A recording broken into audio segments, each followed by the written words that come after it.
प्रिय दर्शकों, नमस्कार।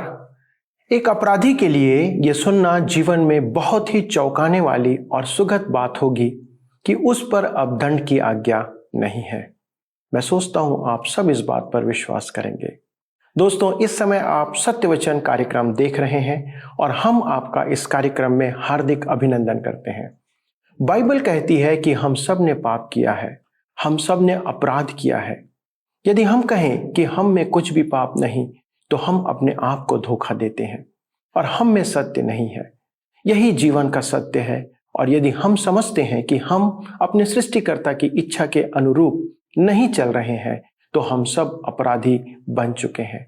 हम सब परमेश्वर की महिमा से रहित हो चुके हैं, जैसा वचन कहता है। हम सब पापी बन चुके हैं और बाइबल बताती है कि पाप की मजदूरी मृत्यु है, अर्थात पाप का दंड या पाप का परिणाम अनंत मृत्यु का दंड है। आज के सत्यवचन कार्यक्रम में हम मानव जीवन की इस समस्या के ऊपर चर्चा करेंगे। बाइबल की संपूर्ण शिक्षा इसी पर केंद्रित है। ये मानव जीवन की सबसे जटिल समस्या का हल प्रदान करती है।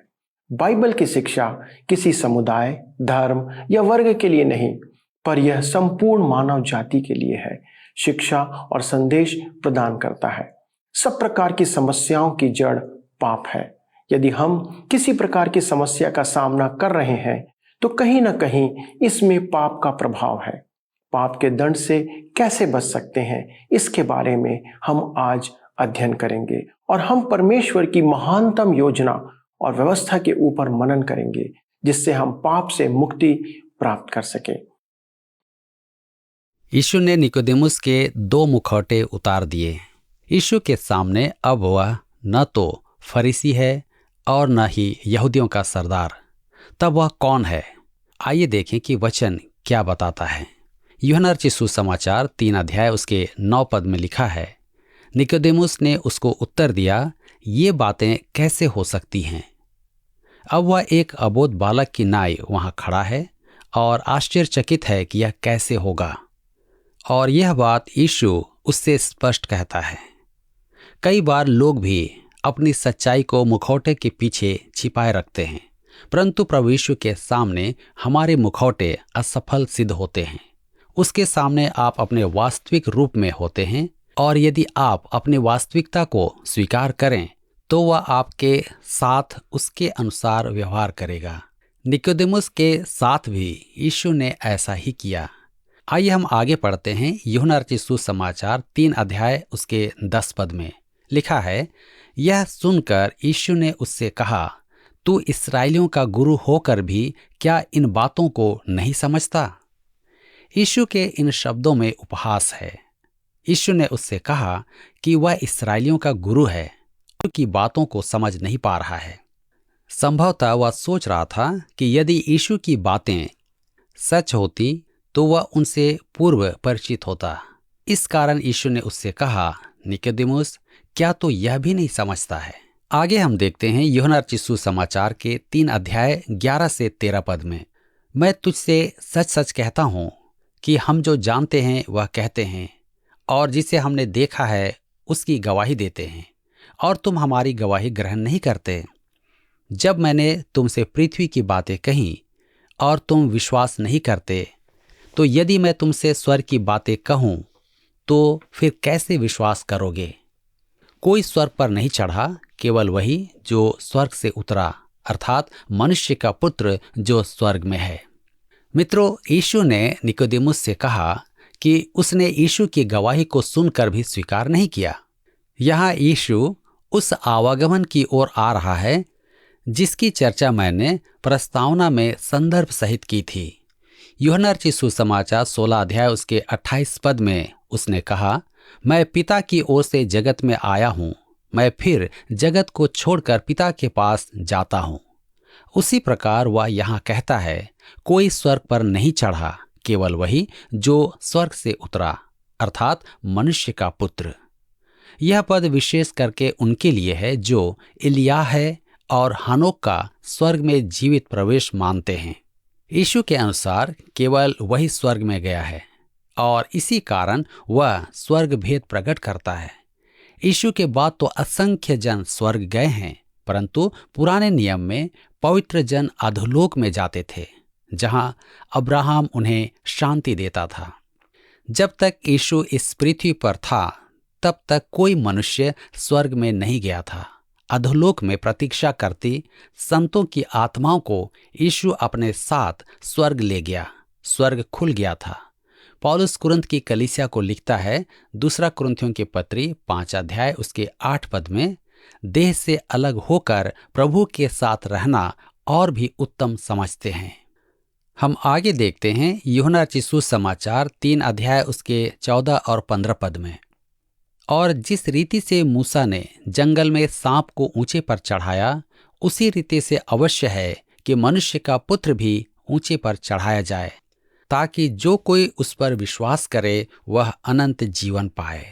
परमेश्वर इस्राएल के कुड़कुड़ाने से रुष्ट हुआ और उसने जंगल में सांप भेजे, जिनके काटने से इस्राएल वंशी मरने लगे। तब मूसा की प्रार्थना सुनकर परमेश्वर ने उनके उद्धार के लिए मूसा से कहा कि वह पीतल का एक सांप बनाकर ऊंचे पर लटका दे, कि जिसे सांप काटे वह उसे निहारे और मरने से बच जाए। वह सांप उनके पाप का प्रतीक था और पीतल परमेश्वर के दंड का। इसी प्रकार मसीह यीशु भी ऊंचे पर अर्थात क्रूस पर लटकाया गया, कि उसे देखने वालों को अपने पाप का और अपने पाप के दंड का बोध हो। वह हमारे पापों के कारण क्रूस पर लटकाया गया। वह हमारे ही पापों के कारण मारा गया। अब हम देखते हैं कि यीशु निकोदेमुस से जो कहता है वह हम सब जानते हैं। यूहन्ना रचित सुसमाचार 3 अध्याय उसके 16 पद में लिखा है, क्योंकि परमेश्वर ने जगत से ऐसा प्रेम रखा कि उसने अपना एकलौता पुत्र दे दिया, ताकि जो कोई उस पर विश्वास करे वह नाश ना हो परंतु अनंत जीवन पाए। यहाँ ध्यान देने योग्य 2 पद हैं। पहला, हमें नया जन्म लेना आवश्यक है। दूसरा, मनुष्य का पुत्र ऊंचा उठाया जाएगा। इन दोनों पदों का परस्पर संबंध है, क्योंकि यीशु ने हमारे पापों का दंड उठा लिया। वह ऊंचे पर लटकाया गया क्योंकि हमारे पाप हट गए। पवित्र आत्मा हमें नया जन्म देगा। हमारे नए जन्म के द्वारा ही परमेश्वर हमें स्वीकार करता है। लिखा है, परमेश्वर ने जगत से ऐसा प्रेम किया। अनेक लोगों का मानना है कि परमेश्वर ने जगत से प्रेम किया और उसका उद्धार किया। मेरे मित्रों, प्रेम उद्धार प्रदान नहीं करता है। उद्धार परमेश्वर के अनुग्रह का वरदान है। पौलुस इफिसियों की कलीसिया को लिखता है 2 अध्याय उसके 8 और 9 पद में, क्योंकि विश्वास के द्वारा अनुग्रह ही से तुम्हारा उद्धार हुआ है, और ये तुम्हारे लिए परमेश्वर का दान है। अतः इसके योग्य एक विशेष बात है, जो कोई उस पर विश्वास करे। क्या विश्वास करे? कि उसने हमारे पापों का दंड भोगा। मेरे प्रियो, आपको विश्वास करना है कि वह आपके स्थान पर आपके बदले में मरा, नहीं तो आप मारे जाते।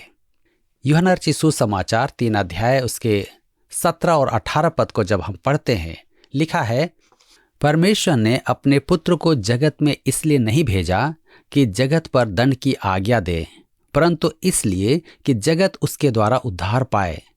जो उस पर विश्वास करता है उस पर दंड की आज्ञा नहीं होती, परंतु जो उस पर विश्वास नहीं करता वह दोषी ठहर चुका, इसलिए कि उसने परमेश्वर के एकलौते पुत्र के नाम पर विश्वास नहीं किया।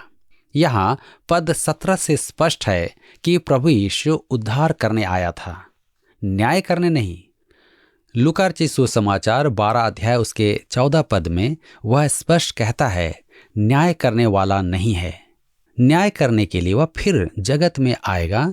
जो कोई मसीह यीशु के नाम में विश्वास करता है वह दंड का भागी नहीं है, उसको अनंत जीवन मिल गया। परंतु जो विश्वास नहीं करता वह तो पहले ही से दंड के योग्य ठहराया गया है। यहाँ एक बात ध्यान रखना आवश्यक है कि यीशु एक फरीसी से बात कर रहा है, और फरीसी यह मानते थे कि मसीह न्याय करने आएगा। पुराने नियम में मसीह के 2 रूप दिखाए गए हैं, एक उद्धारकर्ता जो दंड स्वरूप अपनी जान देगा, और दूसरा न्यायकर्ता। देखिए भजन संहिता 2 उसके 9 में, तू उन्हें लोहे के डंडे से टुकड़े टुकड़े करेगा, तू कुम्हार के बर्तन के समान उन्हें चकनाचूर कर डालेगा। दानियेल नबी की पुस्तक 7 अध्याय उसके 13 और 14 पद में उसे संपूर्ण जगत का न्यायकर्ता कहा गया है। भजन संहिता 45 में लिखा है कि वह जगत में धार्मिकता का राज करेगा। यशाया 11 और 45 अध्याय में उसके धार्मिकता के न्याय की चर्चा की गई है। यीशु ने निकोदेमुस से स्पष्ट कह दिया कि परमेश्वर ने अपने पुत्र को न्याय करने नहीं वरन उद्धार करने के लिए भेजा है। संपूर्ण जगत का उद्धार। यूनानी भाषा का शब्द जो जगत का मूल शब्द है, उसका अर्थ है संपूर्ण सौरमंडल। जगत पर तो पहले से दंड की आज्ञा है, परंतु जो मसीह में है उन पर दंड की आज्ञा नहीं। मनुष्य को क्षमा का अवसर दिया जा रहा है। जो स्वीकार करेगा वह अनंत जीवन पाएगा। क्या आप इस क्षमा के प्रस्ताव को स्वीकार करेंगे? अन्यथा दंड की आज्ञा तो दी जा चुकी है। यूहन्ना रचित सुसमाचार 3 अध्याय उसके 19 से 21 पद में हम आगे पढ़ते हैं। और दंड की आज्ञा का कारण यह है कि ज्योति जगत में आई है और मनुष्यों ने अंधकार को ज्योति से अधिक प्रिय जाना, क्योंकि उनके काम बुरे थे। क्योंकि जो कोई बुराई करता है वह ज्योति से बैर रखता है और ज्योति के निकट नहीं आता, ऐसा न हो कि उसके कामों पर दोष लगाया जाए। परंतु जो सच्चाई पर चलता है वह ज्योति के निकट आता है, ताकि उसके काम प्रकट हों कि वह परमेश्वर की ओर से किए गए हैं। जगत को ज्योति नहीं भाती, क्योंकि उसके कर्म बुरे हैं। ज्योति तो संसार में आ चुकी थी, परंतु संसार ने उसे नाश करने का निर्णय लिया, अर्थात यीशु को क्रूस पर चढ़ाने की। आज मुझे एक पत्र मिला जिसमें एक लड़की ने लिखा कि उद्धार पाने से पूर्व वह हमारे अध्ययन की ओर ध्यान नहीं देती थी। क्यों? क्योंकि स्वभाव से वह ज्योति के विरुद्ध थी। केवल वे जो मसीह को ग्रहण करते हैं ज्योति की इच्छा रखते हैं। मित्रों, यहाँ ध्यान दें कि यीशु की शिक्षण शैली नकारात्मक है। जो कोई बुराई करता है वह ज्योति से बैर रखता है। आज के युग में सकारात्मक सोच के सामर्थ्य पर ध्यान दिया जाता है, परंतु सत्य तो यह है कि नकारात्मक विचारों में बहुत शक्ति है। देखिए यीशु ने क्या कहा।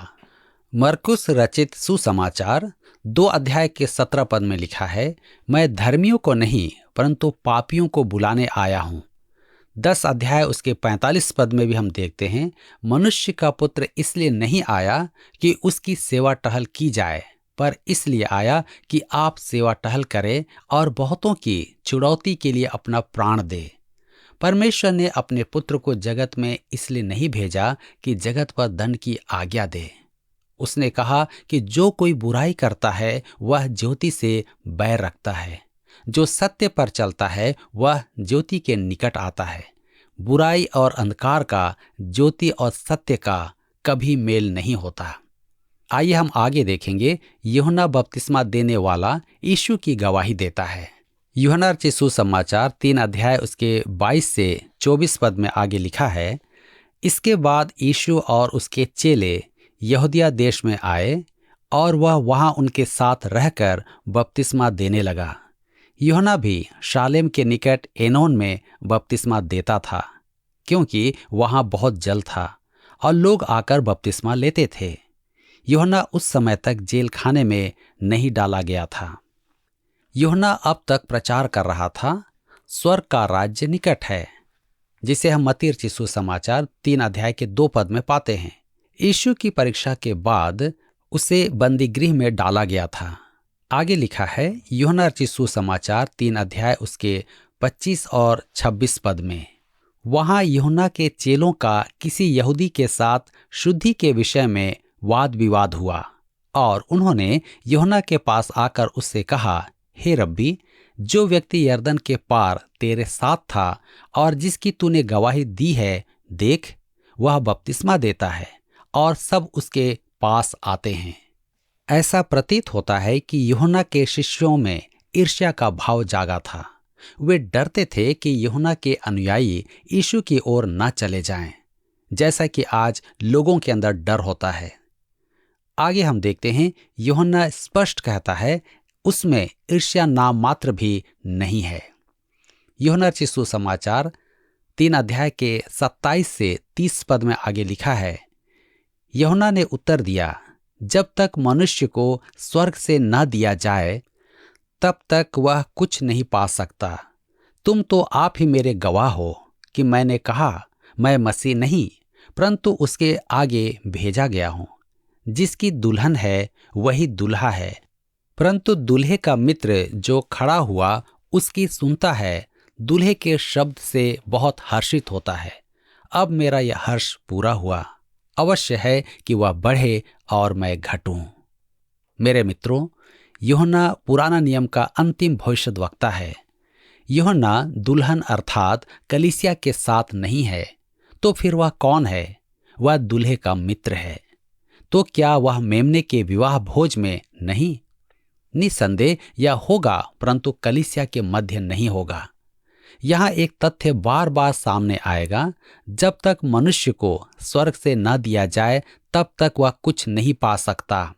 यूहन्ना रचित सुसमाचार 6 अध्याय उसके 65 पद में यीशु भी कहता है, जब तक किसी को पिता की ओर से यह वरदान न दिया जाए तब तक वह मेरे पास नहीं आ सकता। आगे यूहन्ना कहता है कि प्रभु यीशु को बढ़ना है और उसे घटना है। उसकी सेवा का अंत निकट था। आइए देखें यूहन्ना रचित सुसमाचार 3 अध्याय उसके 31 से 36 पद में, जो ऊपर से आता है वह सर्वोत्तम है, जो पृथ्वी से आता है वह पृथ्वी का है और पृथ्वी की ही बातें कहता है। जो स्वर्ग से आता है वह सबके ऊपर है। जो कुछ उसने देखा और सुना है उसी की गवाही देता है और कोई उसकी गवाही ग्रहण नहीं करता।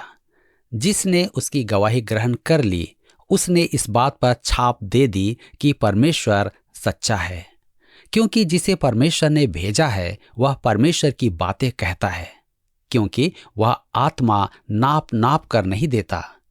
पिता पुत्र से प्रेम रखता है और उसने सब वस्तुएं उसके हाथ में दे दी।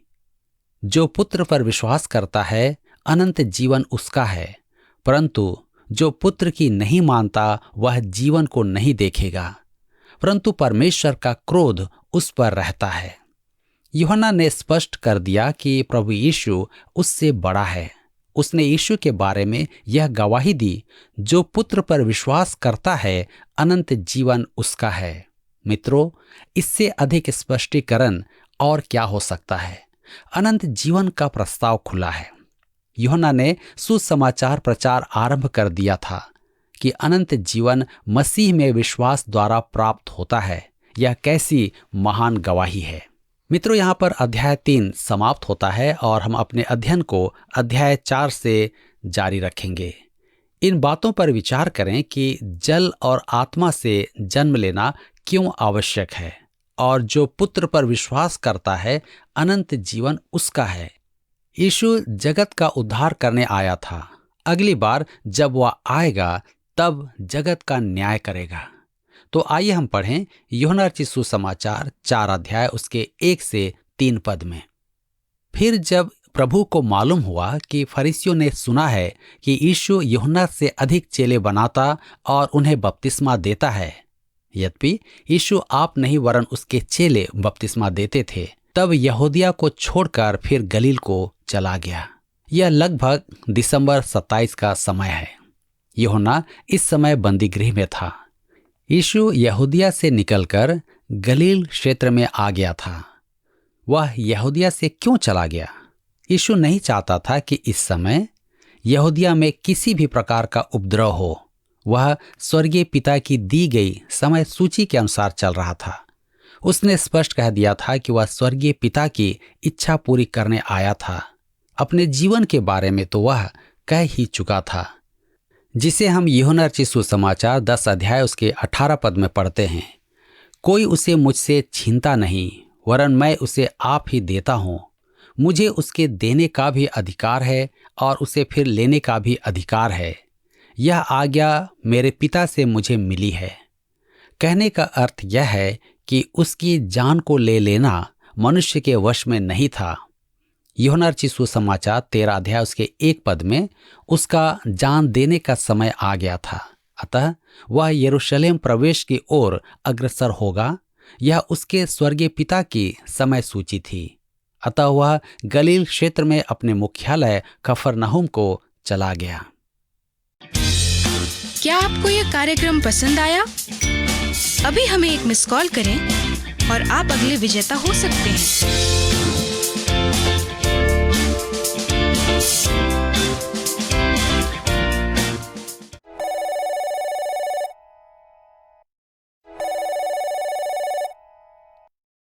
प्रिय मित्रों, परमेश्वर ने यीशु मसीह में पापों की क्षमा का प्रबंध किया है। यदि हम अपने किए पापों का अंगीकार आज और अभी यीशु मसीह के सामने करते हैं तो हमारे पापों के दंड को परमेश्वर तत्काल हमारे जीवन से निरस्त कर देगा, अर्थात नरक का दंड हम पर लागू नहीं होगा, क्योंकि यीशु जिसने कभी पाप नहीं किया, हमारे पापों के बदले मृत्यु का दंड उसने उस क्रूस पर सह लिया। इसलिए जो इस बात पर विश्वास करते हैं, यदि आप ऐसा करते हैं तो और अपने पापों से आज मन फिराते हैं तो उन्हें परमेश्वर क्षमा कर उन पर दंड की आज्ञा को आज निरस्त कर देगा। दोस्तों, क्षमा आज आपके लिए उपलब्ध है, लेकिन ये क्षमा तब लागू नहीं होगी जब तक आप परमेश्वर से क्षमा नहीं मांग लेते। उपहार तब तक उपहार नहीं होता जब तक कि उस उपहार का प्राप्तकर्ता उसे ग्रहण नहीं कर ले। आज पाप से छुटकारा, मुक्ति और उद्धार आपके लिए उपलब्ध है, लेकिन ये तब तक आपका नहीं होगा जब तक आप इसे ग्रहण नहीं करेंगे। और जिस क्षण आप इसे ग्रहण करेंगे उसी क्षण ये घोषित होगा कि आप पर अब दंड की आज्ञा नहीं है। दोस्तों, आइए प्रार्थना करें कि परमेश्वर की इस व्यवस्था को हम स्वीकार करने पाएं और अपने पापों से आज ही छुटकारा प्राप्त करें। आइए प्रार्थना करें। स्वर्गीय पिता, हम धन्यवाद देते हैं कि जब आपने कहा कि सारा संसार पाप में व्यप्त है, सब ने पाप किया और आपकी महिमा से रहित है, लेकिन उसके साथ ही आपने हमारे लिए ये व्यवस्था किया कि प्रभु यीशु मसीह को हमारे पापों के दंड के स्वरूप उस क्रूस पर आप बलिदान करें। और पिता, आपने ऐसा करके हमारे लिए पापों की क्षमा का आयोजन किया।